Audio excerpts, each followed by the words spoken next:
ভারতের কাশ্মীর থেকে কলকাতাগামী একটি ট্রেন বোমা আতঙ্কে ছড়িয়েছে।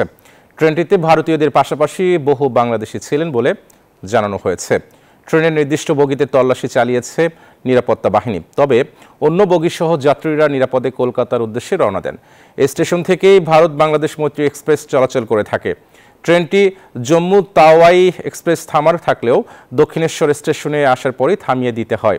বগির মধ্যে পরিত্যক্ত ব্যাগকে ঘিরে চাঞ্চল্য ছড়ায় দক্ষিণেশ্বর রেলওয়ে স্টেশনে। ব্যাগের মধ্যে টিকটিক করে আওয়াজ হচ্ছিল। তারপরে কল করেছিলাম, তারপরে সবাই চলে তারপরে ট্রেন থেমে গেল। তারপরে কত বড় ব্যাগটা, কত বড়? স্কুল ব্যাগ টাইপের ছিল। টিক টিক যেমন করে অ্যালার্মের সাউন্ড হয় ঠিক ওইভাবে আওয়াজ হচ্ছে কন্টিনিউ। হ্যাঁ, মানে টাইম বম্বের সাথে কিছুটা মিল রয়েছে, বাট আমরা এক্স্যাক্টলি টাইম কথা হবে তখন।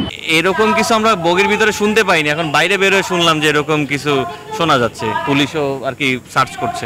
ভিতরে আসলে জানানো উচিত ছিল এই ট্রেন স্টেশনের বা রেলের পক্ষ থেকে যে ভেতরে কোনো একটা সমস্যা আছে বা বোম আছে।